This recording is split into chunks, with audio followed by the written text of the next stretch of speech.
Okay, so what is my assessment of what happened in Ukraine and Kiev? So my assessment is that it's unconstitutional overthrow and an armed seizure of power. And no one has challenged that. Who's saying it's not true? But for me, there's a big question. And neither I nor my colleagues can reply to it. And you know, I've been discussing the Ukrainian crisis over the phone with a lot of our Western partners. Why has this been done? President Yanukovych, with the mediation of 3 foreign ministers of European countries, Poland, Germany and France, in the presence of my representative, and it was our human rights ombudsman, Vladimir Lukin, they all signed, between the opposition and the President Yanukovych signed the crisis settlement agreement, according to which, whether it's good or bad, I'm just giving you the facts. Mr. Yanukovych has almost lost all of his power. He agreed to almost anything what the opposition wanted. He agreed to early parliamentary election, to early presidential election. He agreed to return to the 2004 constitution, and he responded both to our proposal and to the proposal of Western countries positively. He said he would not use force. You know, he never issued any command to shoot at the protesters. There was no such order, and he also ordered to pull out all of the interior troops, all of the police troops out of the capital. He went to a conference in the city of Kharkiv, and as soon as he left Kharkiv, the power was seized. Instead of unblocking some of the buildings that were seized, they've seized the administrative building and his residence. So why was that done? You know, he's given away all of his power. I told him he had no chance of re-election, and everyone agreed. All of my partners, all of my counterparts I talked to over the phone agreed with that. So why did you need to engage in those unconstitutional activities? Why do you need to plunge the country into the chaos it's still facing? And there is still some radical extremisms, masked and armed, on the streets of Kiev. So do they want to show their power, show their force, to undermine someone's dignity? These were silly actions, and it fired back. These steps led to the escalation of tension in the east of Ukraine. Russia helped Yanukovych. What do you think will happen to him next? Well, it's very hard for me to say anything. I haven't been following. I don't think he has a political future. And I told him about that.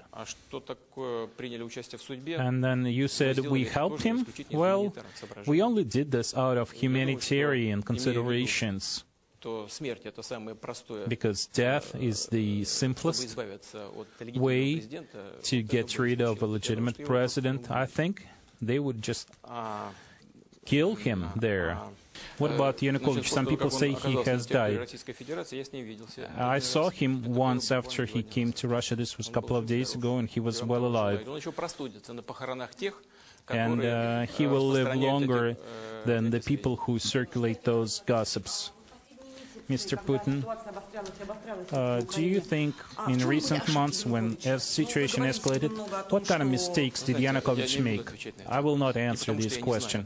It's not because I don't know the answer, but I think it would be improper for me to talk about that. Do you sympathize with him? No. No, my feelings are totally different. A person who performs such obligations as the head of state has certain rights and has certain obligations, duties, and his biggest duty is to implement the will of the people who entrusted him with the country, staying within the boundaries of law. So you have to analyze whether he has done everything he could as he was allowed to by law and the mandate he received from his voters. You should analyze this and make your own conclusions. You said you have different feelings. Could you please explain? I'll talk to you in person later. Now, to why it all happened, I believe it's a revolutionary situation, and I think the root cause goes back to the early days of Ukrainian statehood.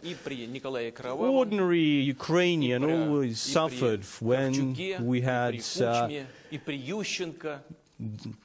Nicholas, when we had Mr. Kravchuk as president, and Kuchma and Yanukovych. And nothing has really happened. Corruption has now grown to such an extent, you know. Even here in Russia, even for Russia, it's unprecedented. The gap between the rich and the poor has widened. We do have the same problems, and they are relevant here, but it's even, you know, these problems have gone on to an unprecedented scale in Ukraine.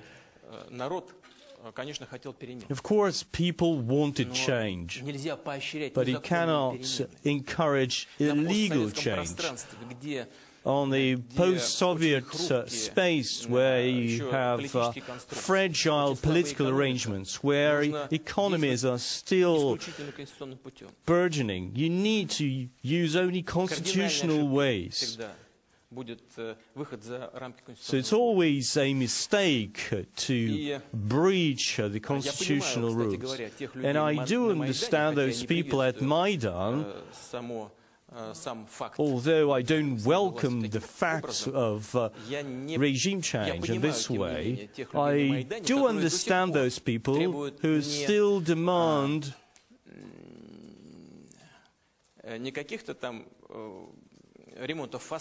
not some facelift changes. They are demanding drastic changes. Why? Because they've accustomed to the fact that one scoundrels are replaced by other scoundrels and con men. So what could trigger a possible use of military force? Of course, it's only an extreme case. As for legitimacy, as you know, the legitimate President Yanukovych requested Russia to use the military force to defend the lives and health of Ukrainians. So our major concern is the orgy that is happening, and so many nationalists and radical extremists that are rampant on the streets of Kiev. And you, the media, might have seen that one of the regions was chained on a square, handcuffed to some fixture. In the winter, it was cold, it was freezing cold. He was later holed up in a basement. He was tortured then. So what's happening? How do you define that? Is this democracy? Is this an expression of democracy? He was appointed just recently, in December, that governor. And even if all the authorities, you know, are corrupt, as we might suppose, as might presume, has not been able to, you know, rob anything. But when they seized the building of the Party of Regions, you know, there was none there. There was just one technical guy there, and he told the protesters, you know, we've got a woman, I'm an IT guy, you know, I have nothing to do with politics. Could you let a woman out? He was shot dead right there. The second IT guy, you know, was forced into the basement, and they threw Molotov cocktails at him and was burned alive. So when we see that, we realize what is a major concern for the Ukrainians, ethnic Russian and ethnic Ukrainians, Russian-speaking people who reside in the southern and eastern regions of Ukraine. So this is their concern, this lawlessness. And when we see that this kind of lawlessness starts in eastern Ukraine, and when they ask us for help, and we do have the official request by the legitimate president, then we reserve the right to use all of the means to defend these people. And we believe that this is legitimate. Perfectly legitimate. This is an extreme means. We believe, and we will believe, that Ukraine is not our closest neighbor. It's our fraternal nation. As for our armed forces, it's brothers in arms, friends. Many of them have known each other for many years. And I'm convinced that Ukrainian personnel and the Russian personnel will not be defending different sides of barricades. They will stand on the one side of the barricades. Are you concerned that a war may break out? No, this does not concern me, because we are not going to go to war with the Ukrainian people. But there's the Ukrainian army. Okay, listen to me. Listen to me closely. I want you to understand what I say. If we make this decision, we will make it in order to protect the people of Ukraine. And how can army shoot at their own people? How can they shoot at women and children? Our soldiers will be standing in front of them. Who can give such an order? Our telephone conversations are confidential. Sometimes we even talk on secret lines, so I cannot tell you what we discussed with our partners and how we discussed them. I will mention some public statements by my Western counterparts. Without mentioning their names, I would like to comment on them in general. One thing we noticed is we are often accused of being illegitimate in what we do. And when I ask them, do you think that everything you do is legitimate? They say yes. Well, I can tell you, let's remember what the U.S. did in Afghanistan, in Iraq, in Libya. They acted there either without any sanctions of the UN Security Council, or they distorted the meaning of UN Security Council resolution, as they did in Libya. The resolution only spoke about a no-fly zone, and eventually it ended with air raids, airstrikes, and their special forces participating in ground operations there. Our partners, especially in the U.S., always make it very clear what their geopolitical and national interests are, and they pursue those interests with much determination. And then they use this phrase, whoever is not with us is against us. And they use this phrase to make all the other countries comply with their will. And if some countries don't comply, they attack them, and eventually they make those countries regret. Our position is very different. We believe that we are completely legitimate in what we are doing. I have always supported international law, and once again I would like to emphasize, even if I decide to use the armed forces, this will be a legitimate decision. It will be fully in line with the general principles of international law, because we have received a request from a legitimate president, and it will also be in line with our commitments, and it meets our interests, because we will be protecting the people we consider closely associated with us, both historically and culturally. closely related to us economically. This meets our national interest, protecting these people's deaths. And this is a humanitarian mission. It is not our goal to conquer somebody, to dictate to somebody, no. But of course, we will not remain indifferent if we see that those people are being destroyed, humiliated, killed. I really hope that it will never come to this.